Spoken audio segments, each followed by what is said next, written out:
Deus os abençoe, em nome de nosso Senhor Jesus Cristo. Estamos aqui para trabalhar pela fé preciosa, esta fé que nos fez escapar da corrupção que há no mundo, esta fé que é a certeza das coisas que se esperam e a prova das coisas que não se veem. O nosso coração olha para esse mundo conturbado, esse mundo de incredulidade, esse mundo de ateísmo, esse mundo de religião, todo esse mundo de confusão, os dias de Sodoma, os dias de Gomorra, os dias de Noé, veja toda essa corrupção que hoje há no mundo, tudo isso já houve uma vez lá no passado. Nós vivemos os dias de Sodoma e Gomorra de acordo com a Bíblia. E antes de Deus destruir Sodoma, pelo poder sobrenatural, veja, caiu fogo do céu, veja, a explosão atômica destruiu toda aquela cidade. Veja, antes da destruição, Deus visitou o seu povo, Deus visitou a semente real, Deus visitou Abraão, um tipo da verdadeira igreja, um tipo daqueles que vivem da fé nas promessas de Deus. Abraão manteve o seu coração firmado na promessa que Deus havia feito para ele, e ele regava diariamente essa promessa, crendo nela. Ele não titubeou na fé. Ele não oscilou entre dois pensamentos. Ele chamou as coisas que não eram como se já fossem. Essa é a fé. A fé não olha para os sintomas, não olha para as circunstâncias. A fé crê na palavra. Não importa as circunstâncias, não importa a condição social, não importa a condição das religiões, não importa o que diz a ciência, não importa o que dizem os incrédulos. O verdadeiro crente mantém-se firme naquilo que Deus prometeu. E Deus visitou Abraão, Deus mesmo, em carne humana, numa prefigura do que Deus faria no tempo do fim. Porque a Bíblia fala que como foi nos dias de Noé, assim também seria nos dias da vinda do Filho do Homem. Deus mesmo, vestido de peles humanas, comeu carne, comeu pão com manteiga, momentos antes de Abraão e Sara serem transformados, momentos antes de receber o filho da promessa, momentos antes de Sodoma ser destruída. E essa mesma promessa está na Bíblia para os crentes que serão arrebatados. Primeiro, os mortos ressuscitarão, e depois nós, os vivos, seremos transformados. Depois ouviremos a voz como que de trombeta, uma trombeta chamando a igreja para a ceia das bodas do Cordeiro. Então veja, a Bíblia fala que ele viria na 7ª vigília. Veja, quando ouviu-se uma voz, aí vem o esposo, as virgens prudentes e as nécias se levantaram juntas para sair ao encontro do esposo. Veja, tinha terminado o tempo de espera pela vinda do grande e poderoso Deus. Veja, o mesmo Senhor descerá do céu com alarido, com a voz de arcanjo e a trombeta de Deus. E nós temos essa profecia no livro de Gênesis, quando Judas, inspirado pelo Espírito Santo, falando a respeito do arrebatamento, que precederia o julgamento final, veja, ele referiu-se a Enoque, o 7º, depois de Adão. Veja, ele não levou em conta Caim, porque Caim não era filho de Adão. Ele levou em conta a genealogia a partir de Sete. Veja, aquele filho que foi colocado em lugar de Abel. Então Enoque foi o 7º da genealogia de Adão. E ele representa a verdadeira era da igreja no tempo do fim, a era que seria arrebatada. Veja, momentos antes da Babilônia instaurar sua confusão, Enoque, o 7º, ele foi arrebatado. Todos nós sabemos que um dia ele saiu de casa, talvez de manhã, entre 6 e 9 horas da manhã, ele foi passear. Deus havia convidado ele para andar com ele naquele dia, no amanhecer, num grande amanhecer. E a Bíblia fala que ele nunca mais retornou. Ele foi tomado para Deus. Foi o primeiro arrebatamento da Bíblia. Depois tivemos o 2º com Elias e o 3º com Jesus Cristo. Agora estamos aguardando para esses momentos em que nós estamos vivendo. Veja o arrebatamento da igreja. E os sinais que precederiam esse arrebatamento seriam os dias de Noé, os dias de Ló, veja, e também os dias em que a era de Laodiceia, a última era de Apocalipse 3, colocasse o Filho do Homem para fora. Veja, de acordo com a Bíblia, ela expulsou a palavra, expulsou o profeta desse dia. E quando ela colocou esse vaso de barro para fora, Laodiceia não sabia que dentro desse vaso estava o Senhor, estava o Filho do Homem, estava Emanuel, estava Jesus Cristo em forma de Espírito Santo, porque o Espírito Santo e Jesus são a mesma pessoa. Então, quando ela se tornasse uma era, quando ela se organizasse, veja, e ela expulsasse para fora o mensageiro de Malaquias 4, o anjo de Apocalipse 10, 7, ela se organizaria e ela morreria. Então isso fecharia o ciclo. Veja, a sétima era.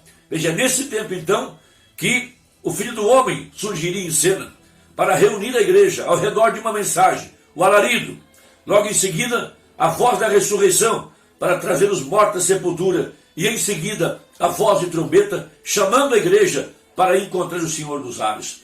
Então veja, em Judas capítulo 1, verso 14, diz assim o apóstolo: e destes profetizou também Enoque, o sétimo depois de Adão, dizendo: eis que é vindo o Senhor com milhares de seus anjos, ou melhor, de seus santos, para fazer juízo contra todos e condenar dentre eles todos os ímpios por todas as suas obras de impiedade que impiamente cometeram, e por todas as duras palavras que ímpios pecadores disseram contra ele. Esses são murmuradores, queixosos da sua sorte, andando segundo as suas concupiscências, e cuja boca diz coisas muito arrogantes, admirando as pessoas por causa do interesse. Então esse é o tempo em que nós estamos vivendo, um povo que está debaixo do julgamento. Veja, ele estava vendo exatamente Apocalipse 19, Jesus montado num cavalo branco, e seguindo após ele a igreja, também montada em cavalos brancos. Esse cavalo branco é a palavra. Veja, porque Jesus e a palavra são a mesma coisa. Veja, esse poder que carrega o Espírito Santo, a palavra manifestada, a palavra revelada. Então, isso está dizendo para nós que esta era tem chegado, que a hora tem chegado, e que há uma igreja que está reunida ao redor da palavra, porque onde estivesse o corpo, ali se juntariam as águias. E o corpo é a palavra, as águias são os eleitos que estão se alimentando do pão do dia. Então, na mensagem O Arrebatamento, o profeta de Deus, falando a respeito desse rapto, desse arrebatamento, desse desaparecimento, como foi com Enoque, o sétimo, como foi com Elias, que subiu no carro de fogo, como foi com Jesus, que subiu numa nuvem. Ele estava profetizando a respeito da verdadeira igreja. Então ele disse: agora, nós encontramos aqui que Enoque foi o sétimo depois de Noé, ou depois de Adão, o que foi um tipo das eras da igreja. Agora, todos os demais 6 homens antes dele morreram, porém Enoque foi transladado. Enoque foi arrebatado, o sétimo, mostrando que é a sétima era da igreja que recebe o arrebatamento. Agora, não há dúvida, nós estamos na sétima era da igreja, todos sabemos disso. Então, Laodiceia, a era da igreja denominacional, organizada, morta debaixo de credos e dogmas, porque ela está montada num cavalo amarelo, e o nome do cavaleiro que cavalga é a morte, e morte soletra-se denominação. Então, em meio a esta igreja condenada, veja, ouve-se uma voz: sai dela, povo meu. Uma igreja subindo em fé, subindo em graça, subindo em poder, subindo em transformação, subindo a era da noiva, nesse 8º dia, depois que terminou a era denominacional. Veja, a igreja verdadeira, a igreja predestinada, agora, caminhando rumo à eternidade, ela é chamada para fora, como Enoque foi chamado. Sim, e ela é chamada para esta grande festa dos tabernáculos, ao redor da revelação da palavra, para que ela possa ser transformada, receber um novo corpo, o corpo glorificado. Agora, é a sétima era da igreja que recebe o arrebatamento. Todos os outros 6 morreram, porém Enoque foi transladado. Enoque foi arrebatado. Foi um tipo de todos os demais morrendo, porém a noiva do tempo do fim será chamada para fora. O arrebatar, sem morte, será chamada da sétima era da igreja, o que nós estamos agora testificando daquela era. Oh, que coisa! Oh, que coisa! Vamos cavar agora, bem fundo. Agora, Aqui também um tipo das 7 eras da igreja, o que em Apocalipse 10, verso 7, que o grande mistério do livro havia de ser desvendado pelo mensageiro do 7º anjo. Agora, há um mensageiro acima, sempre, e um mensageiro na terra. A palavra inglesa anjo significa um mensageiro. E na mensagem do 7º anjo, enquanto ele está fazendo sua proclamação, seu ministério, então, quando ele começa a tocar o seu ministério, veja, não quando ele começou, veja, não quando ele fez os milagres com a mão e com a profecia, mas quando ele estava trazendo sua mensagem, a terceira etapa, pregando a palavra para trazer a fé para o rapto. Então Jesus, quando ele começou curando os enfermos e aflitos. Oh, diziam eles, aquele grande rabino, ele é profeta, todos o queriam em sua igreja. Porém, quando ele se sentou certo dia e disse, eu e meu pai somos um. Veja, aquilo foi diferente. Aquilo foi diferente. E se não comerdes a carne do filho do homem e não beberdes o seu sangue, não tereis vida em vós mesmos. Se houvesse ali um médico, eles diriam, é um vampiro. Veja, está vendo? Agora veja, ele não explicou isso.